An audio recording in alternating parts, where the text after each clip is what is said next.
Hello, everybody.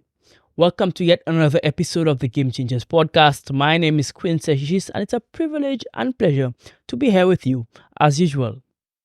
This is an amazing episode, particularly because I'm speaking with best-selling author and host of the 1% Man podcast, Mr. Bertrand Ngampa. In this episode, Bertrand tells us how he is using his personal life story to help develop other young men into true 1% men. Here is this amazing conversation. Hello, Bertrand. How you doing, man? I'm doing good, Quinn. How about you, brother? I'm great, man. I'm so happy that you're on. It's beautiful to have a conversation with somebody who I would consider somewhat a liked mind and somebody who could provide me as well with some amazing information. So I love having these conversations, man. Yeah, me too. Me too. I think I live for these, man. I live for these. This gives me life. For sure. All right, bro. Let's start with some general introductions. Yeah. Can you tell me a little bit about yourself and what do you do for a living? Yep. So my name is Bertrand Ngampa. I am a self-development coach, and I'm also in IT. So I do those in tandem. So basically, what I do is in an IT world, I'm program manager. So I just manage $1 million projects for the government. But then on my nighttime job, like kind of like Bruce Wayne, when I put my cape on, I'm a self-development coach. So I create journals like this, products and services for men to help them become the 1% man. So I have a lot of fun doing it, and I love it. Beautiful. Now, I really want to speak to you about the coaching aspect because for me, that is the most interesting component, especially for this podcast in particular. Game Changers really focuses on individuals who are doing things outside of the box.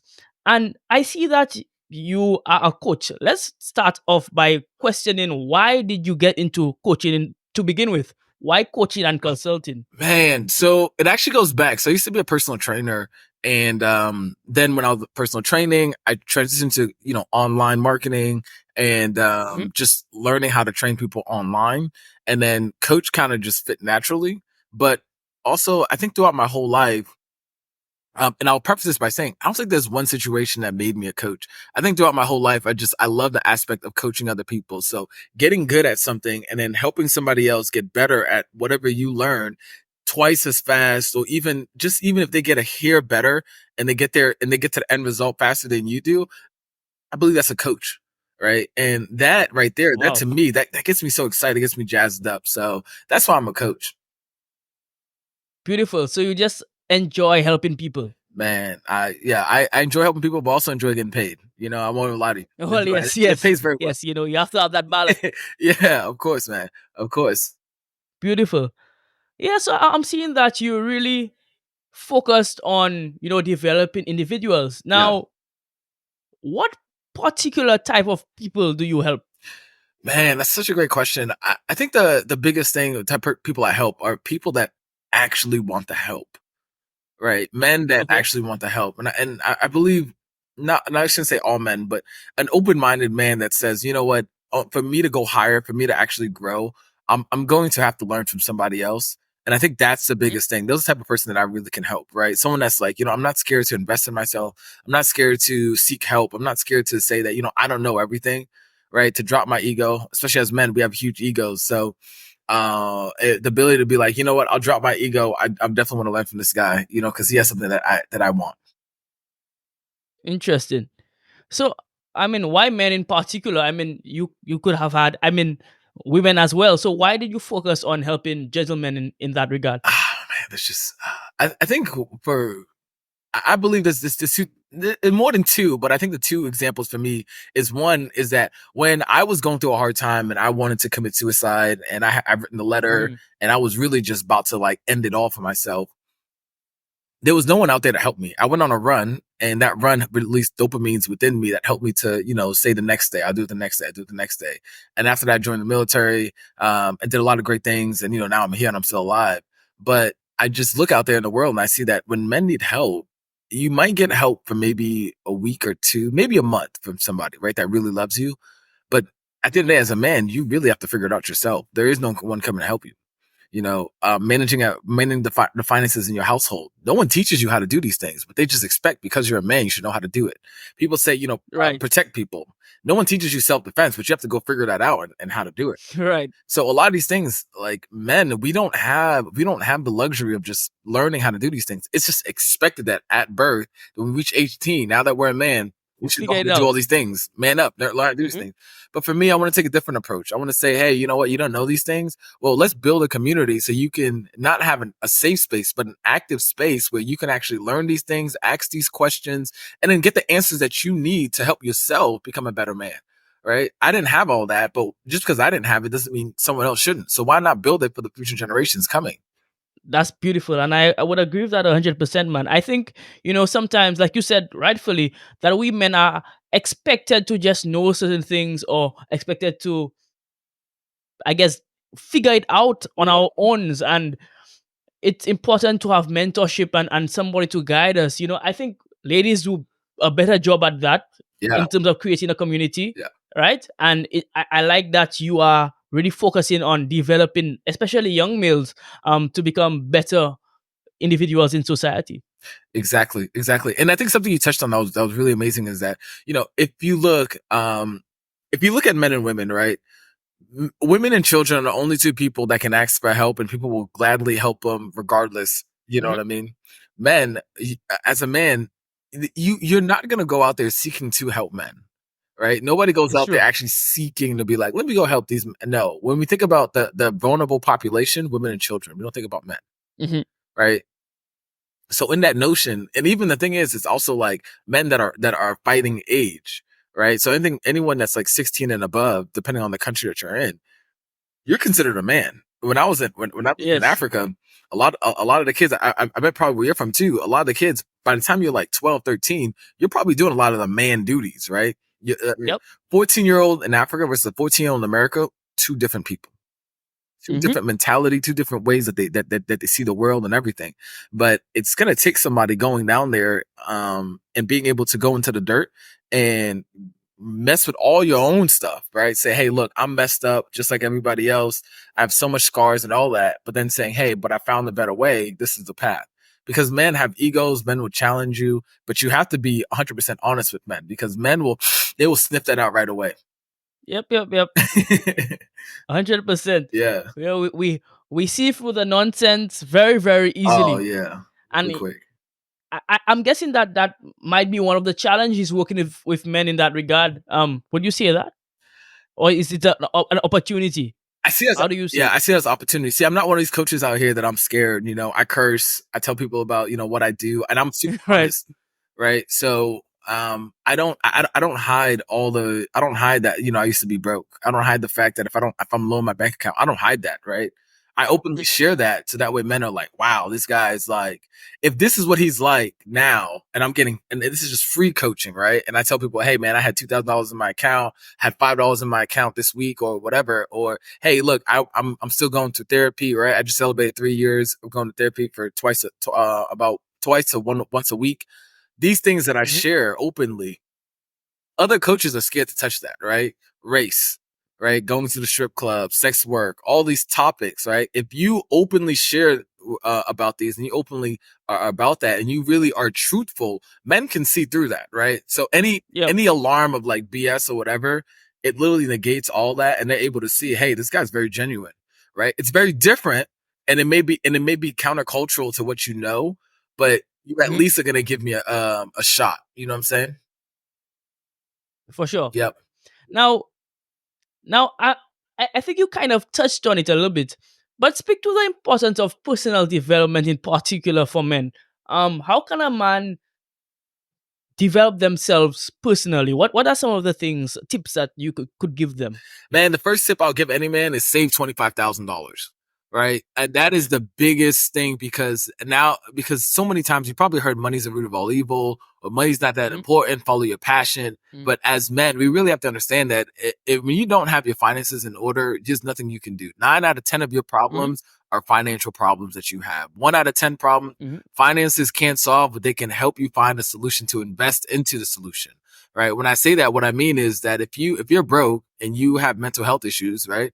you can't hire a therapist. But if you have money, you can True. take that money to invest into a therapist or a life coach or whatever, right? To help you. If you're fat, right, and you don't have money, you can't go to the gym, right? You can go work outside and do all Right. that, but you can't hire the best possible experts to help you in that situation. So that's why I believe money is the number one personal development tool for men, because it touches so many aspects of our lives, and so many people Mhm. lie about how important money is for our lives, that when you start to really reel it in and start to save that money, there's so many times you're going to start saying no. There's so many things that's going to be exposed to you: human nature, your own psychology, your own money scripts, like things that are in your head that are telling you how you feel, how you should act because of money, the way you dress, the way you think about things. You'll see all that start to change, and you'll become even a new person right before your eyes. You'll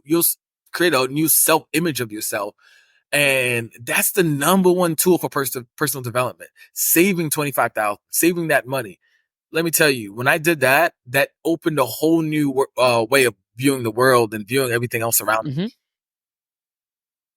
Beautiful. So you saying that having this nest egg or this savings really propels you to the next level.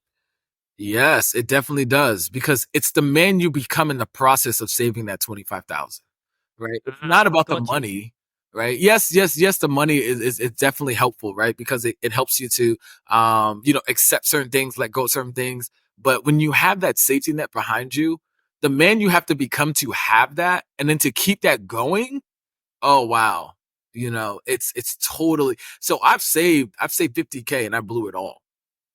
Wow. And I blew it all because remember, I never upgraded my identity to say, okay, this is the new person I am with 50K. I was Right. shelling out money because I was like, oh well, it's more blessed, it's more blessed to give than to receive. So I was giving money out to Mhm. my family, to people that needed it, to a point where I lend out 10,000, 15K here, or 1K here, 2K here. People weren't paying me back, but I was like, oh, I can go pay back. But I had to learn. But once I started saying no, mastering that no, that aspect of no, changed a lot of Mhm. things, because relationships started to change with people, right? People started to see me Sure. differently. Instead of seeing me as a savior, they would see me as a devil, right? The same people that used to dismiss me and say, "Hey, man, I hope nothing but blessings for you, you and your family. You're so great. Da da da. You got me out this pinch." Then you say no. Now they're like, "Wow, I can't believe it. Who are you?" Right. Yeah, I even had a girl hit me because I was like, "No, I'm not gonna help." She hit me, like, literally, Wow. like, came, and not even like in my face, just from behind, just knocked me out. Not knocked me out completely, but just like really Yeah. stunned me. And I was just like, wow, she actually just hit me because I said no. Like, okay, cool. So That's very interesting, yeah, and I agree with that 100%. Many successful people that I listen to or I read about speak about the power of no, because saying yes is just almost giving away your right to choose, or your freedom to hold things back. But the ability to say no in the right settings, of course, yep, really gives you that power back. And I think it's very important that men in particular learn how to say no to certain things. yes, yeah.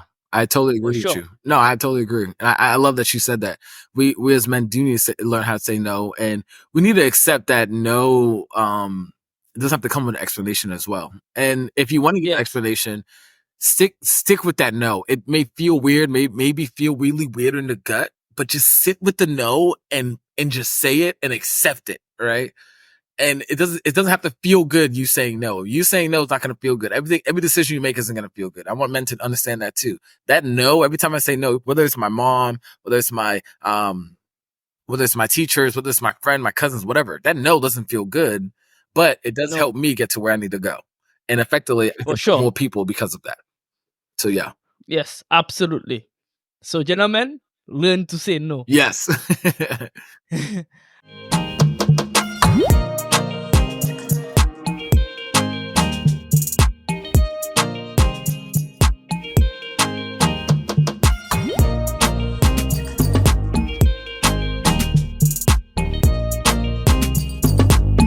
This ad slot could be yours.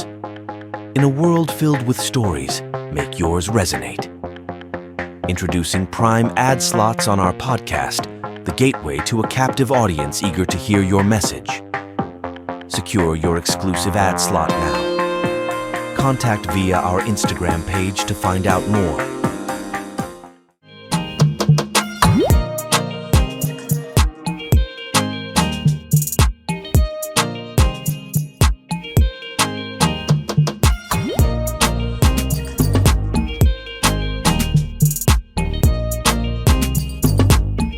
Now, I know that you're a podcaster as well. You know, you have a podcast as well. It's the 1% Man. Yeah. First of all, what inspired you to launch that podcast? And tell us, how can somebody truly become that 1% Man? Okay, so two-part question. Love it. So, number one, Jason Moore was is my coach, is my life coach, and Okay. he was telling me that I should launch the 1% Man. I was looking for a community of men that were young in like their 30s, maybe early late 20s, but also early maybe like 40s, that were in that age range where I could come together and we could do life together. Right. They were focused on making financial gains, focused on legacy, focused on money. But I couldn't find it everywhere I went. I joined millions, let's say millions of programs, but I joined a lot of programs. I would say a lot. Right. I invested almost, maybe like a good, maybe 50K into programs, investing into like coaching and consulting and trying to find somebody that could really give me what I was looking for. And when I sat down on the phone with Jason, he let me explain to him what I was looking for. And he said, you know what? I don't have that.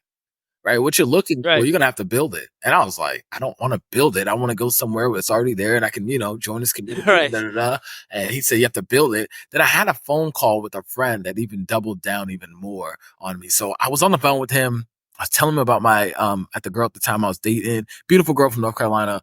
And we were just talking and I was telling him all the issues that we're going through. I was being And after that, I'd say, okay, how about you? He's like, yeah, I got to train this. And I'm like, whoa. What?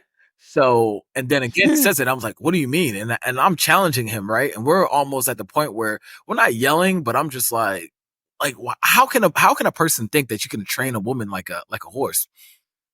Right. So, long story short, basically talking about the red pill, then black pill, incels, and all this stuff. And I was like, So to me, I just believe that like, if there was people out there that could hide their face and that couldn't be honest about what they really wanted out of life or what they wanted from the woman that they wanted, then why am I scared to launch this podcast? Right. And who am I not to launch this podcast? Right. If this keeps coming up and this keeps hitting me in my face over and over again, and I keep seeing that men need this, then if it ought to be, it ought to be up to me. Right. If it ought to be, it's up to me. So I just took it by the reins and I said, you know what? I'm going to launch the podcast.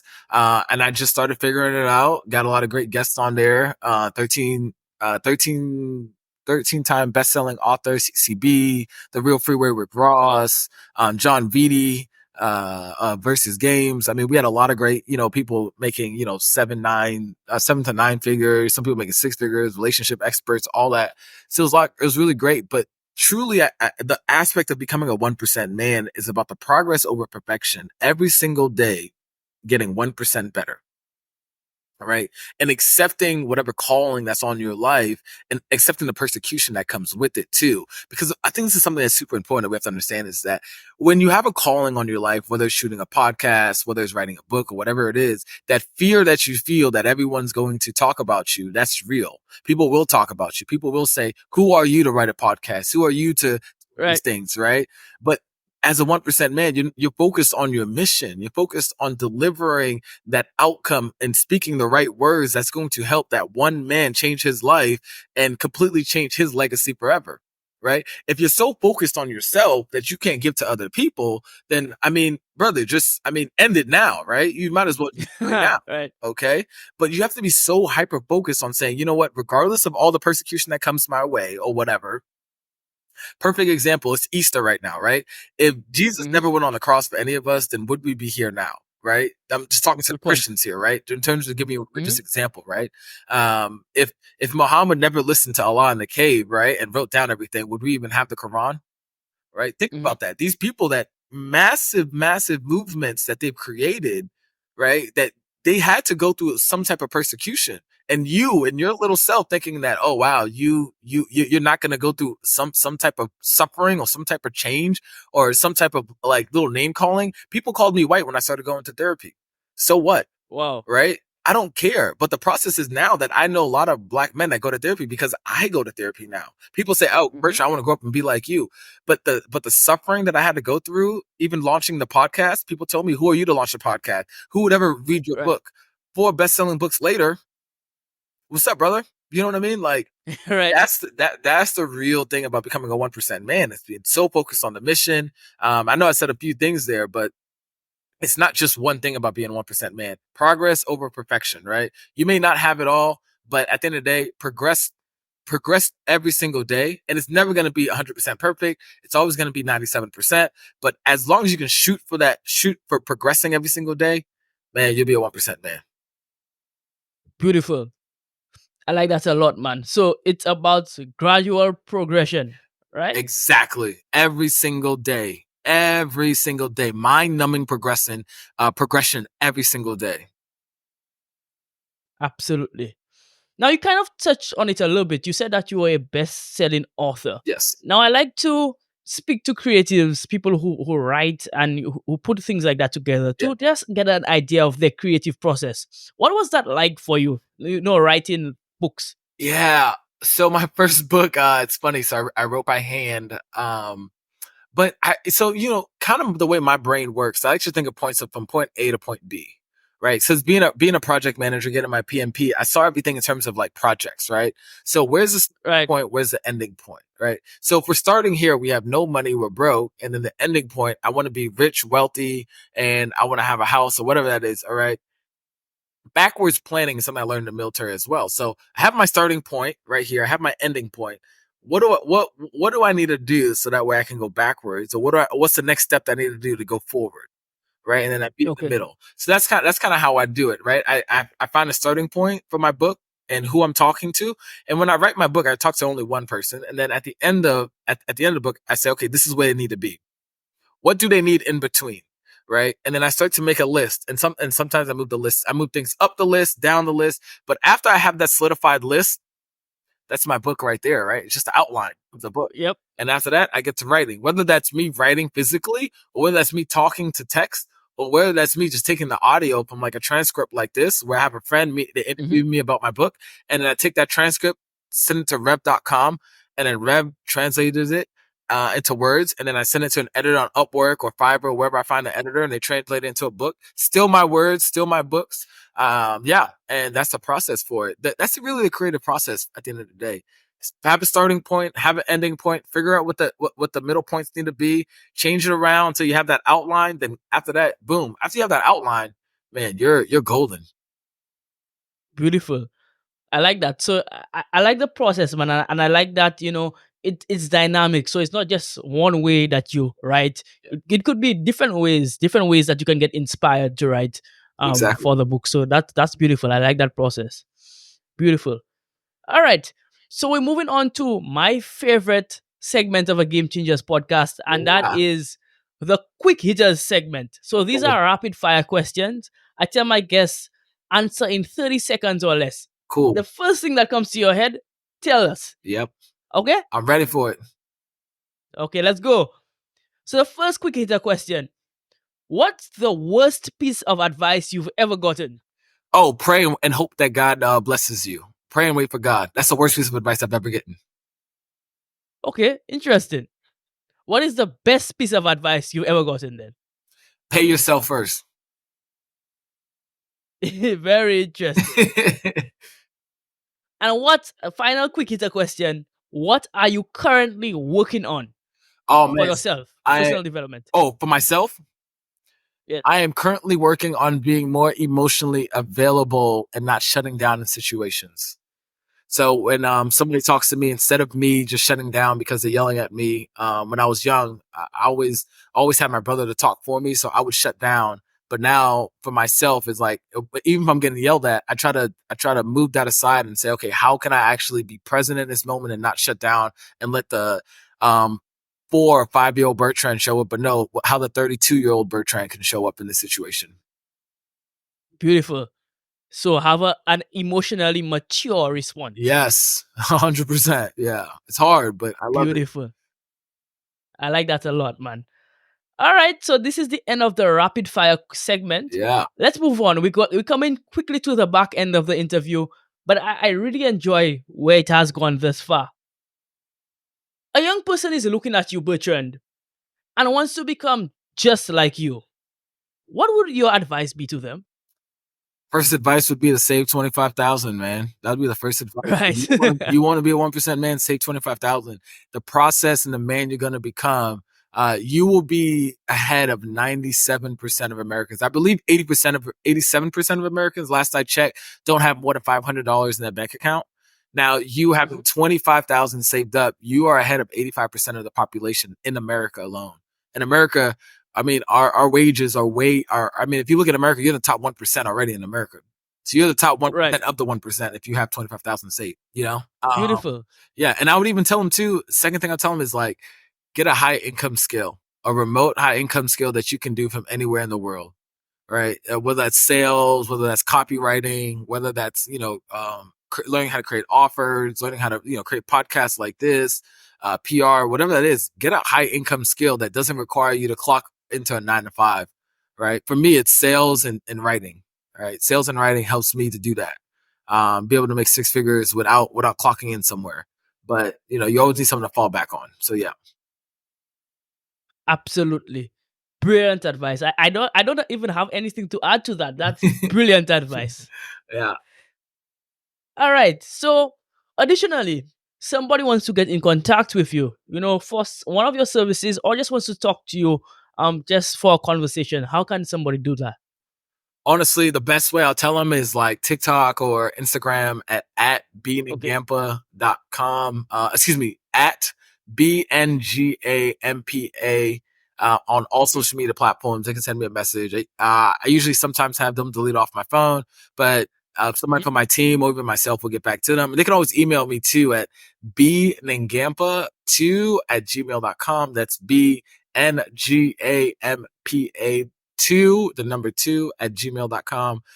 Excuse me, that's my personal email, so they can actually send me a direct email. And I'll read that because I check my email a lot more frequently than I do check my social media. So yeah. Beautiful. And we always leave the links down below, so for easy access to Yeah. anybody who watches this. Okay, All right? perfect. Beautiful. Final question to you. Yeah, hit me. What is next for you? Man, what's next for me? So really our next big game plan is to take over DC. So I really want to solidify myself as DC, the number one podcaster in DC. So I'm going to be looking for politicians, big name hitters in DC, and I'm going to get them on my podcast. And I'm going to be the number one podcast in DC and the go-to guy for connection in DC. That's like the number one thing that I'm doing right now.